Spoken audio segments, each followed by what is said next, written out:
What would a king be without his pawns? Vulnerable and defenseless. Without them, it's that much easier for the enemy player to swoop in for a checkmate. But throw a bunch of underlings at his feet, and you've got yourself a diversion.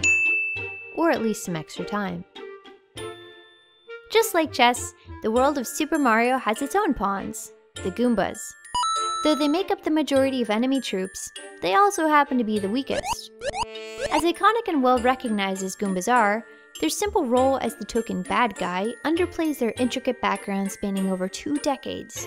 You'd be surprised to find out that they've got quite a bit of history. Goombas first appear in Super Mario Bros., which was released in 1985 for the Nintendo Entertainment System. Their range of motion consisted of walking back and forth, and they could easily be defeated with a mere jump. But a single touch from them and it was lights out for Mario. Originally citizens of the Mushroom Kingdom, the Goombas defected to join Bowser's Koopa Troop upon his invasion.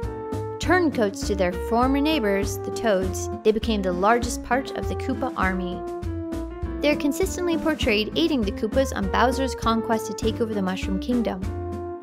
But in the Nintendo 64 game Paper Mario, we get to see a friendlier side of the Goombas from the inhabitants of the peaceful Goomba village, a very small but welcoming family that provides assistance to Mario on his quest. In fact, it was the aid of a little Goomba named Goombario that allowed Mario to help rescue the kingdom. But more often than not, they appear as treacherous little baddies.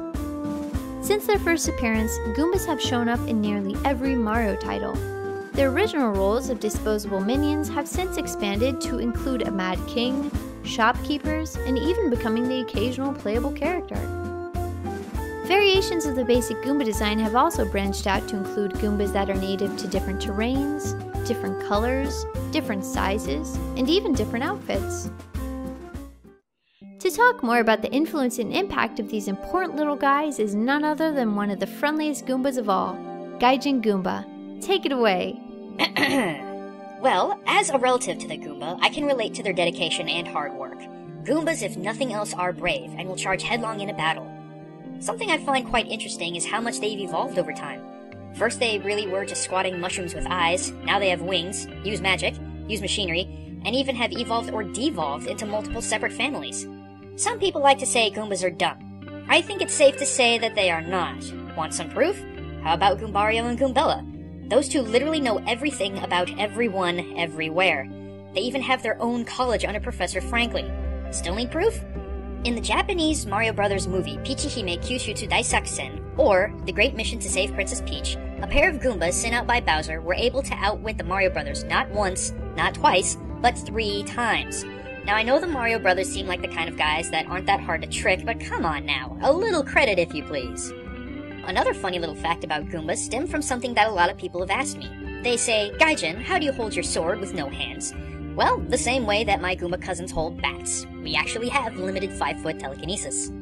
What I think people may find really interesting is while Goombas do look like shiitake mushrooms, their original Japanese name, Kuribo, means chestnut. However, this probably didn't seem to be too relevant until Super Mario World when the Goombas actually started to look like chestnuts. But even now, in Mario 3D World, the nutty-looking Goombas have returned. I guess the last interesting thing I could say about my Goomba brethren is their English name. Some people know the word Goomba as a negative slang for Italian Americans. Well, before that became a thing, it was, and still is, Koopa, in southern Italy, which literally means friend. Well, that's all I got for now, Miss Tails. Thanks for having me. And thanks for being on the show, Gaijin! Over 25 years since their first appearance, Goombas have aged gracefully and continue to have a significant presence in the Mario universe.